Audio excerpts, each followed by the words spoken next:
নমস্কার বন্ধুরা, বাঙালি রান্না চ্যানেলে আপনাদের জানাই স্বাগত। আমি আজকে বানাবো চিকেন কষা। প্রতিদিন একভাবে রান্না না করে একদিন এভাবে রান্না করে দেখুন, আশা করছি খুবই ভালো লাগবে। প্রথমে আমি আলু কেটে রেখেছি, আলুগুলো গোল গোল করে কেটে নিয়েছি। এগুলো লবণ হলুদ দিয়ে আলুগুলো প্রথমে ভেজে নেব। আলুগুলো আমি লাল লাল করে ভেজে নিয়েছি। দেখুন, আলুগুলো কিন্তু ভাজার সময়ই প্রায় 50% কুক হয়ে যাবে, তাহলে পরে বেশি সেদ্ধ করার আর দরকার নেই।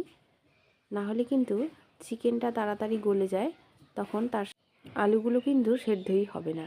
এর জন্য আমি আগেই আলুগুলো একটু ভেজে অর্ধেকটা সেদ্ধ করে নিয়েছি। এখন আমি এই তেলের মধ্যে দিব জিরে ফোড়ন আর একটা শুকনো লঙ্কা। এরপর দিয়ে দিব এলাইচি আর দারুচিনি দিয়ে আমি এটা একটু ভেজে নেব। এটা একটু চেষ্টা করবেন হালকা আঁচে ভাজার, না হলে কিন্তু ফোড়নটা পুড়ে যাবে। এরপরে দিয়ে দেব পেঁয়াজ কুচি। আমি এখানে একটু বেশি পরিমাণে পেঁয়াজ নিয়েছি, যেহেতু এটা আমি আজকে অন্যভাবে রান্না করব। পেঁয়াজগুলো আমি একদম কুচি কুচি করে কেটে নিয়েছি। পেঁয়াজগুলো আমার ভাজা হয়ে গেছে।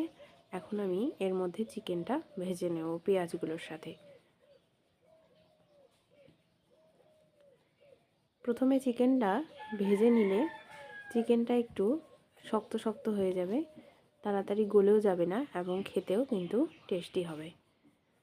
আর চিকেনের যে একটা অতিরিক্ত জল থাকে আর চর্বি, সেটা কিন্তু ঝরে যাবে। চিকেনটা আমি এভাবে পেঁয়াজগুলোর সাথে ভেজে নেব। আমার একটু তেল কম মনে হচ্ছে, এর জন্য একটু তেল দিয়ে দেব। তেলটার সাথে চিকেনগুলো একটু ভেজে নেব। চিকেনটা আমার ভাজা হয়ে গেছে, দেখুন কতটা তেল বেরিয়ে এসছে। এখন আমি পেঁয়াজগুলো একটু ছাড়িয়ে ছাড়িয়ে শুধু চিকেনটাকে উঠিয়ে নেব। এরপরে এই তেলের মধ্যে আমি দিয়ে দেব টমেটো কুচি। এখানে আমি একটা টমেটো নিয়েছি। এরপরে দিয়ে দেব আদা রসুনের পেস্ট আর জিরে বাটা দিয়ে আমি মশলাগুলোকে একটু কষিয়ে নেব, যাতে মশলাগুলো একটু সেদ্ধ হয়ে যায়। কারণ চিকেনটা কষাতেই সেদ্ধ হয়ে যায়, আর চিকেনটা যেহেতু আমি আগে ভেজে নিয়েছি, তাই চিকেনটা কিন্তু একটু সামান্য একটু সেদ্ধ হয়ে গেছে। এখন আমি দিয়ে দেব লঙ্কা বাটা। এখানে আমি কয়েকটা কাঁচা লঙ্কা আর দুটো শুকনো লঙ্কা বেটে নিয়েছি।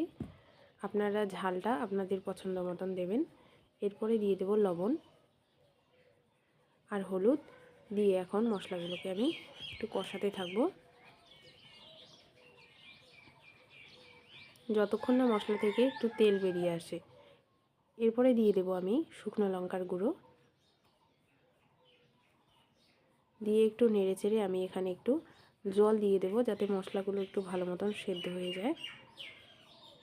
মশলাটাকে আপনারা যত ভালো করে বানাবেন, তাহলে কিন্তু চিকেনটা খেতে ততই টেস্টি হবে। এরপরে দিয়ে দেব আমি চিকেনটা দেখুন হালকা একটু সেদ্ধ হয়ে গেছে, আর বেশি সেদ্ধ করার দরকার নেই। এখন আমি একটু কষিয়ে নেব, কষিয়েই কিন্তু চিকেনটা সেদ্ধ হয়ে যাবে। এরপরে আলুগুলো আমি দিয়ে দেব, দিয়ে এখন চিকেনটাকে আমি একটু কষাবো। একদিন এভাবে রান্না করে দেখবেন, খেতে কিন্তু খুবই টেস্টি হয়। রুটি বা ভাতের সাথে এটা খেতে পারেন। চিকেনটাকে আমি একটু বেশি সময় ধরেই কষাবো। এখন চিকেনটা আমার কষানো হয়ে গেছে। আমি কিন্তু এখানে কোনো জল ব্যবহার করব না। এরপরে দিয়ে দেব জল। আপনারা আপনাদের পছন্দ মতন জল দেবেন, যতটা আপনারা ঝোল খেতে চান। আমি কিন্তু এটাকে একদম কষিয়ে রান্না করব, কষা কষা থাকবে। বেশি আমি জল ব্যবহার করব না এখানে, যেহেতু চিকেনটা আমার আগেই সেদ্ধ হয়ে গেছে। আপনারা এখানে গরম জলও ব্যবহার করতে পারেন। আমি এখানে ঠান্ডা জলই ব্যবহার করেছি, যেহেতু আমি চিকেনটা আগেই ভেজে নিয়েছি, অনেকটা সেদ্ধ হয়ে গেছে, না হলে চিকেনটা গলে যাবে। আমি এখন জলটা একটু ফুটিয়ে নেব। দেখুন কি সুন্দর কালার এসছে। আপনারাও এভাবে একদিন রান্না করবেন, আশা করছি ভালোই হবে। আমি এখন জলটা একটু ফুটিয়ে নেব। এখন দিয়ে দেব কিছুটা ধনে কুচি। হয়ে গেছে আমার রান্না রেডি। আমার রান্না যদি ভালো লেগে থাকে আমার চ্যানেলে সাবস্ক্রাইব করবেন এবং লাইক কমেন্ট করবেন।